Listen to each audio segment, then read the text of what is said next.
Today, let us take time to study the Word of God together with the sermon titled, Those Who Are With God. If we look at the history of God's work of salvation in the Bible, we can learn about those whom God was pleased with the most and those whom He entrusted to carry out His great will. They are the ones who always put God at the center of their hearts. In other words, they were those who were always with God. God allowed them to be victorious over their enemies in every war, granted them an inheritance, and bestowed His blessings upon those who were with Him. We can see throughout the 66 books of the Bible that in every situation, God always exalted them. He made their existence to be greater than anyone else and brought them glory in every aspect of their lives. Even today, in this age, God said, I will always be with the people of heaven who are living in this last age to the very end. The promise that He will be with us until the very end contains the meaning that when we are to be blessed, we will be blessed. That when we are to be victorious, we will receive victory. And that when we are to be glorious, we will receive glory. Whatever it is that God promised, He will fulfill it all.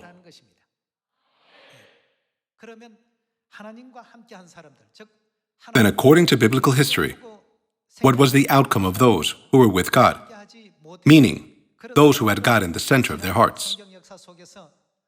And what about those who were not with God?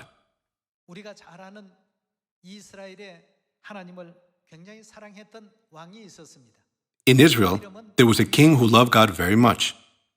His name was David. King David had many sons, and he was concerned about who should be the successor to his throne among his sons.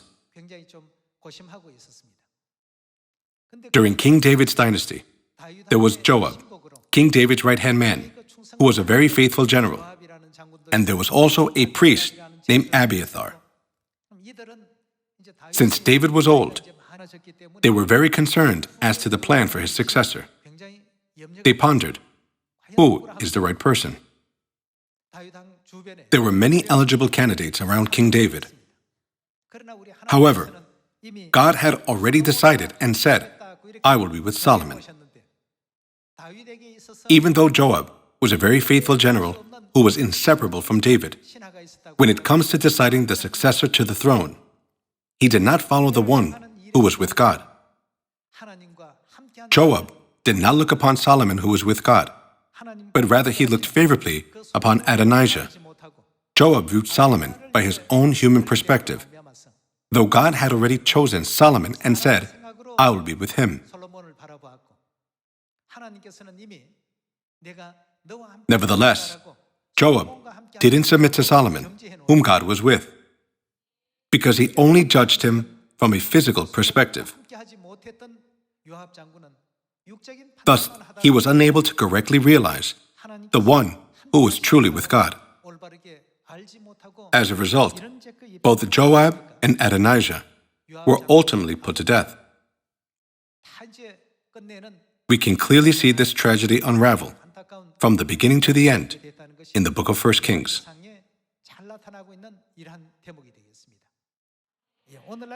Even today, it is necessary to remind ourselves that we should never forget the importance of the people whom God is with.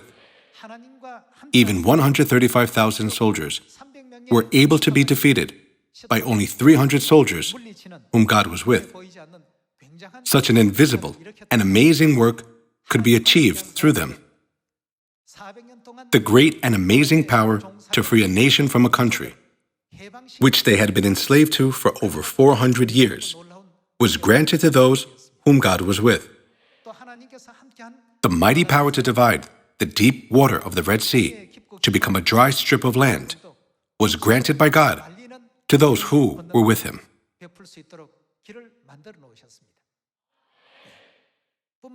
This isn't all.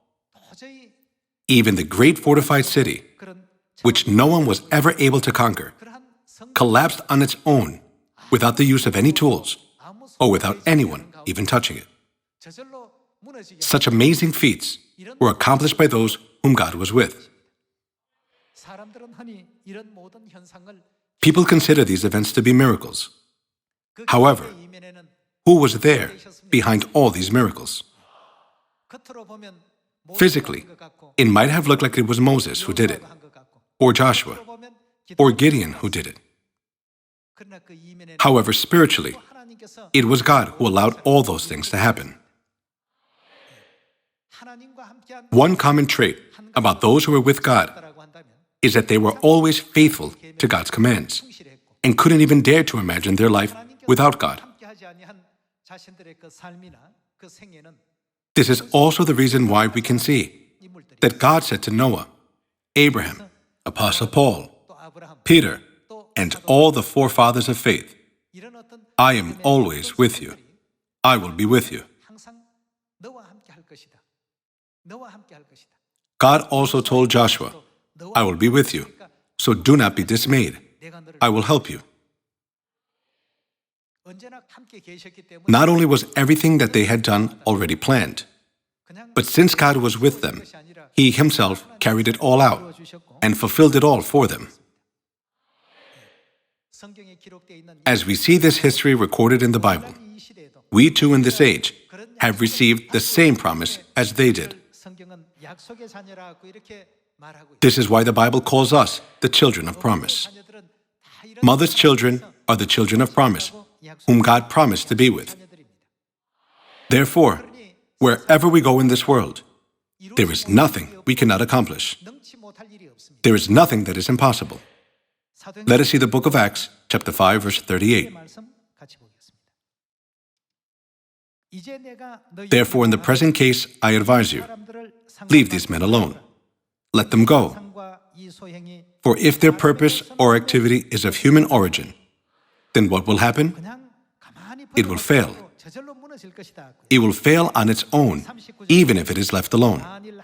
Verse 39. But if it is from God, what will you not be able to do? Even if you plot evil and crafty schemes to hinder them, you will not be able to stop these men. What else? You will only find yourself fighting against God. Therefore, isn't the new covenant the truth that can never be destroyed? Why is that? Because it came from whom? It is a promise from God. Since God is with us, Zion cannot fall, and the truth of the new covenant can never be destroyed. Everyone, in this last age, God is with us on every path of the gospel, as well as each of our paths of faith. Hoping that we will never forget the fact that God is with us, I would like to conclude today's sermon. Thank you very much.